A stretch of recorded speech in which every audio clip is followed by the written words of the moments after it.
Ah.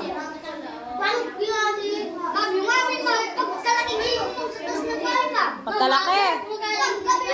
Anong ginagawa nyo?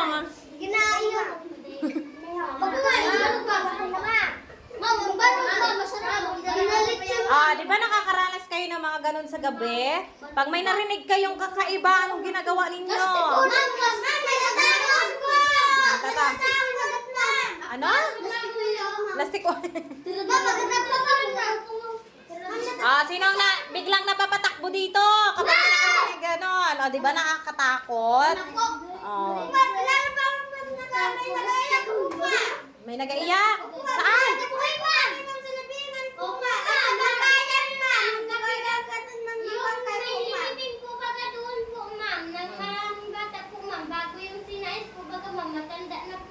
Anong nangyari? Ginlibing po ma'am pa po ma'am. Yung pa po ma'am, nakataas po ma'am sa ano po ma'am, sa baba po ma'am. Bago nung inaaraw po ma'am. Totoo yan? Opo ma'am.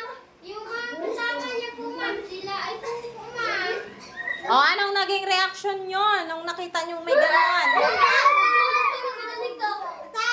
Okay, natakot. Okay, kapag gabi, naiihi kayo or nasi-CR kayo sa labas kasi walang CR ang iba dito. Anong naging reaction nyo kapag may narinig kayong kakaiba sa labas? Ma'am, nakatakbo na po ma'am sa bahay po. Nagtatakbo na sa bahay.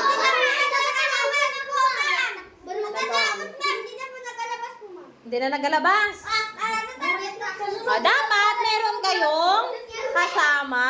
Nakakatakot talaga kapag kayo ay sa loob ng bahay mag-CR. Dapat kasi may CR tayo, no? May CR tayo sa bahay para hindi kayo na pumunta sa karikutan or sa mga bundok-bundok, 'di ba? Ay paano pag gabi? Matatakot talaga kayo.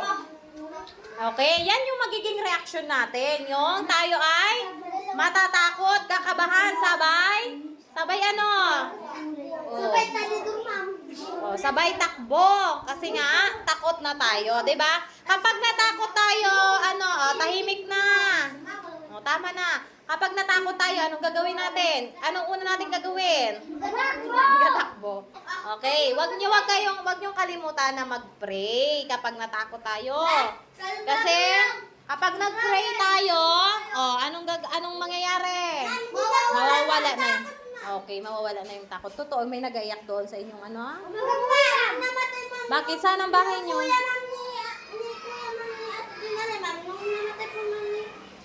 Nag-ayak na po ma'am, pabalik-balik po ma'am sa may Baka kapitbahay niyo lang yung nag-aiyak. Ma'am, bagay salak ma'am.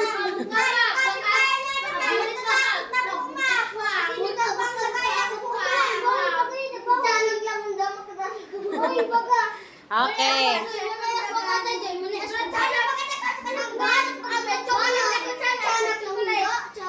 Okay, basta huwag kalimutang mag-pray or manalangin kapag may naramdaman kayong kakaiba. Okay, yan yung magiging reaksyon. Matatakot talaga tayong lahat, di ba?